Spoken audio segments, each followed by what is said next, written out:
very honored today to welcome Gabby, which is an entrepreneur and also the founder of Gab China. And she also built one of the China's largest and most influential LGBTQ organization. So our first question for Gabby here today is, for some of the high school audiences that don't know Hongshe, could you briefly introduce it to us? What is it about? Hongshe basically is an online and offline community that empowers the LGBT community in a way that is fun and encouraging. You know, this is the happy place, okay? And there are different activities we have under the organization. One of them is the tech part. We are trying to build the best LGBTQ online platform for the community. The difference between our platform is it's community focused, not dating focused. So basically, if you want to make some queer friends, you want to find LGBT friendly jobs or LGBT friendly housing, then Hongshe is the place to go and find out what's going on in Shanghai or around China for the LGBT community. That's the plan, but right now we just launched and we are working on getting LGBT friendly businesses on the mini program, and then we'll launch a community version in the fall, which will be something that everyone will enjoy because it'll be a fun online thing that we will also have lots of offline events. Yeah, great. I heard Hongshe has made a huge progress during the past few years. So what would you say is the biggest challenge you faced while building this LGBTQ community over the past years? The biggest challenge I faced in leading the LGBT community Hongshe has been actually, you know, to be honest with you, you would be surprised at what the biggest challenge has been. It hasn't necessarily been external forces, you know, like I haven't had any problems with external outside of the community.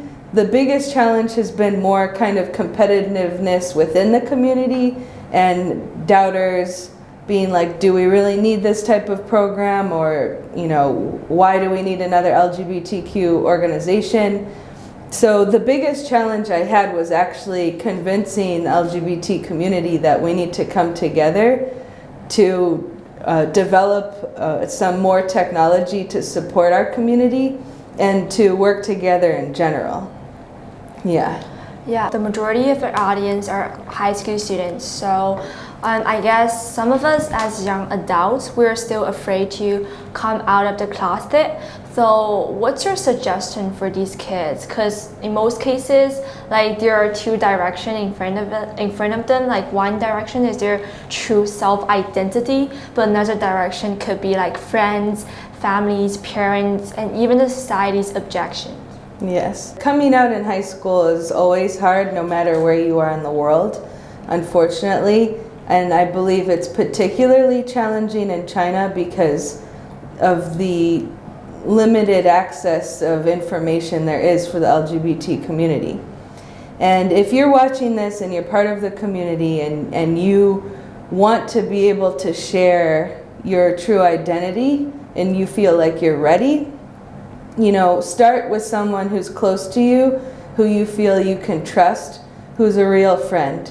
Now, if they do not accept you, you have to know, like, they are wrong, okay? They're 100% wrong, and you maybe will lose that friend, but if they do judge you, they were not your friend in the first place. So, you know, in the first step is kind of like finding some close people who you can trust and who are going to be your allies in your process of embracing your identity. And you should embrace your identity. I mean, being LGBT is totally normal and it's a great thing. Like personally, I wouldn't change my identity even if somebody gave me the chance, because I love being gay and I love the gay community. Secondly, you know, I think the next step is kind of like when you have people who support you, it could be friends, it could be a brother or sister, a cousin, and you feel stronger and you're willing to wanting to talk to your parents about it, then you can, but it's not 100% necessary either. I came out in high school. I came out when I was 15, and my mom totally did not accept me. She's from Brazil, which is kind of have traditional values, whereas my dad is from the US, so he was totally accepting from the beginning. However, I remember when I came out, my mom, like every day, I was 15 when I came out, and then basically every day she would be like, why can't you just like boys? We raised you to be such a good girl. Can you please just like boys? Like blah, blah, blah, blah. And I would just ignore her, basically, because I knew she was wrong. And secondly, growing up, our parents always encourage us, you can be anything you want to be, if you want to be a doctor, a lawyer, like whatever you set your heart on. I'm like, okay, well, I'm gay. You told me my whole life I can be whatever I want to be. Now that I'm saying I'm gay, you don't want me to be my true self.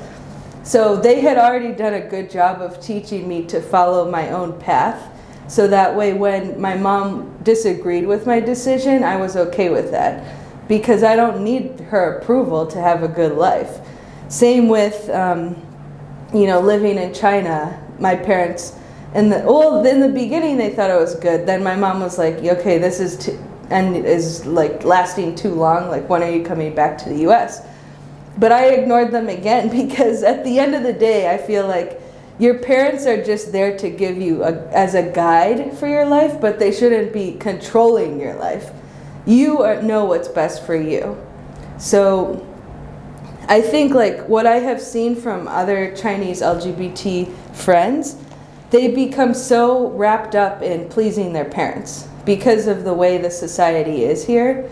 And my advice would be, it's okay to not make your parents happy. At the end of the day, you have to do what's best for yourself, and if that's in conflict with your parents, then, you got to put yourself first.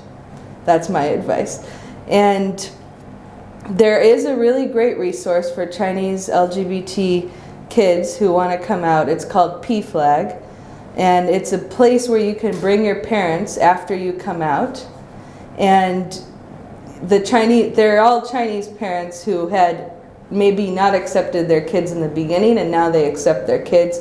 And they help other Chinese parents understand that being LGBT is totally normal. So I really recommend that resource, and I can connect Sandy to it so she can share with you as well. And, in other cases, perhaps, you want to wait until after you go to university and you have some distance. You can't be in the same house as your parents when you come out. That is also not a bad choice. Yeah, so do you have any follow-up questions to that, or? Yeah, because I think you mentioned some of the great advice and even these resources which can actually help us as high school students. Another follow-up question could be when people are talking about LGBTQ plus community, some of the buzzwords around this community really are diversity or inclusion. I want to ask, what's your definition for these words, and what do you think diversity really means to you? Okay, that's a great question. I'm impressed by this interview. Okay. Yes, diversity and inclusion are buzzwords right now all over the world, especially in the United States. Diversity to me means difference, uniqueness, I would say. Each person brings their own unique set of experiences and identities. And inclusion is about embracing each person for who their true identity is. And, I think that the word inclusion means different things at different points of your life. So in high school, inclusion could be related to your school environment and your family home. Like, especially being part of the LGBT community, we maybe are not going to be included at that stage of our life, because that stage of our life, things are beyond our control. You know, we can't control who our parents were.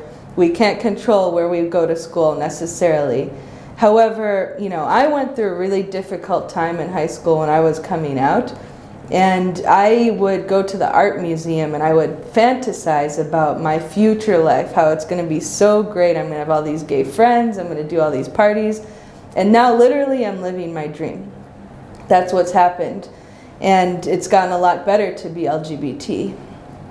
When you get older, you know, inclusion is about the environment you create for yourself. So I believe that when we are creating the life that we want for ourselves, we need to be strategic, especially as LGBTQ members, to find places where we feel truly like we belong. And that's why the first priority for me with Hongsha was to have businesses advocate and say that they're LGBT friendly, because finding a job where you can be yourself is so important. Your job is like where you spend most of your time. So if we are at a company that you cannot be who you truly are, then you're not going to perform your best. You know, if you're hiding something from other people, you're not going to feel happy to be there. So from my side, I believe inclusion is all about being at home where you are, no matter where you are. And as allies or as other members of the community, and not just LGBT, it could be race or it could be disability, there's so many different things. What are we doing? What are we doing as individuals to make people feel comfortable in our space? Great answers to it. Moving on to society's perception of LGBTQ, I feel like one recent festival celebrated globally was the Pride Month event. Like, it seems like LGBTQ community on the way of getting more exposures. So from your opinion, what's your vision for the society in terms of treating LGBTQ community in a right way or correct way? So, okay, that's a great question. My vision for the world in terms of LGBTQ acceptance is that we live in a society where people can freely choose to be and love who they want and have their own gender identity and be able to express their gender identity in whatever way matches their style and not be judged for it.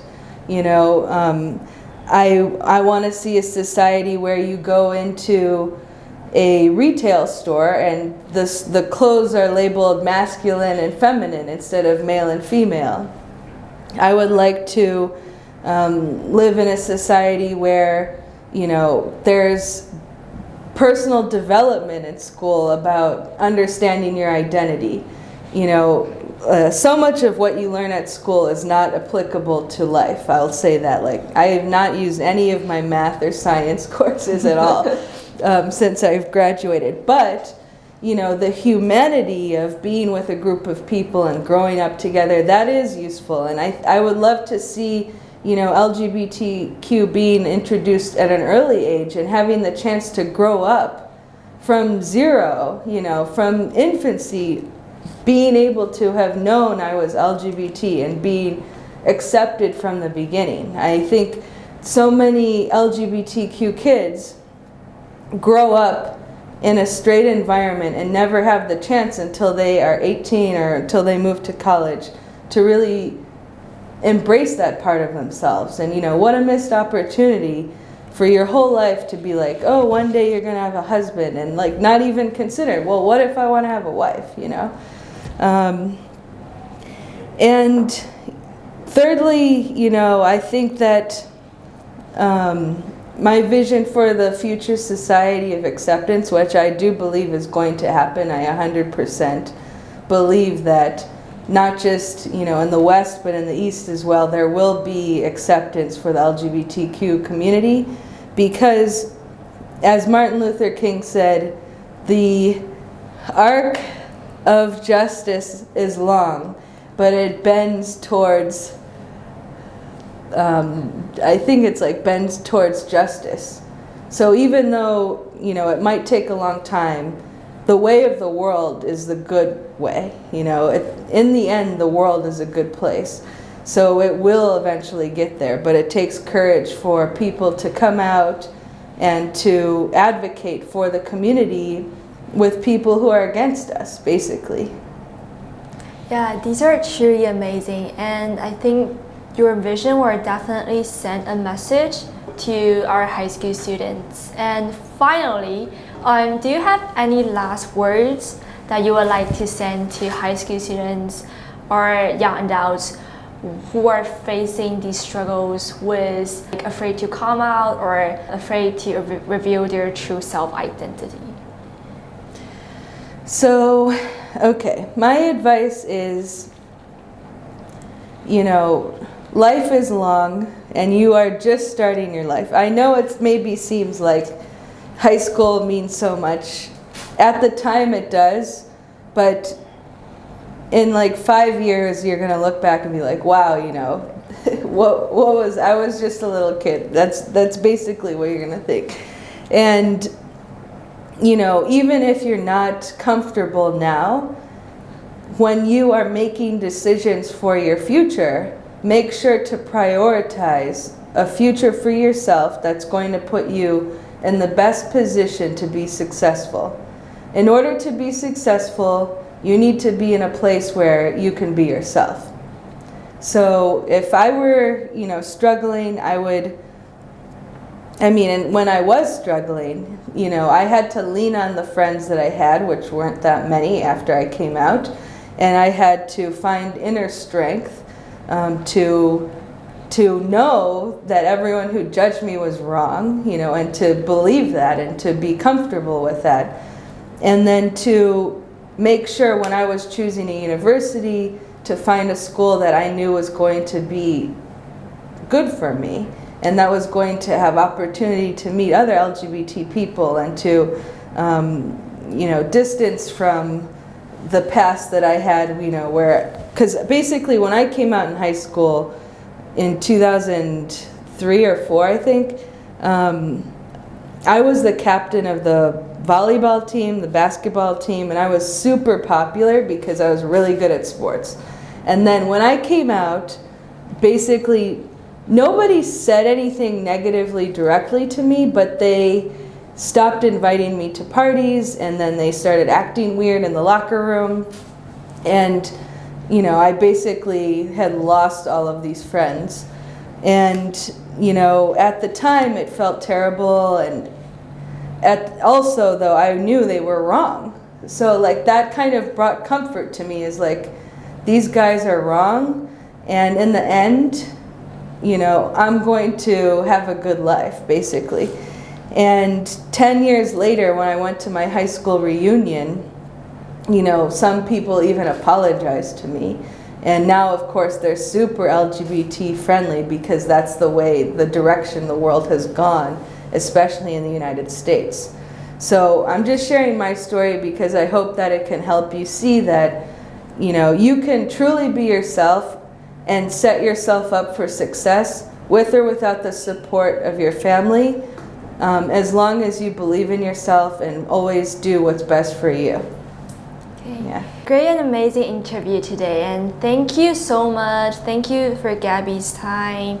And if you guys also want to know more about Gabby, like feel free to ask her any questions and also connect with Hongshu as well. Yeah, sure. Thank you.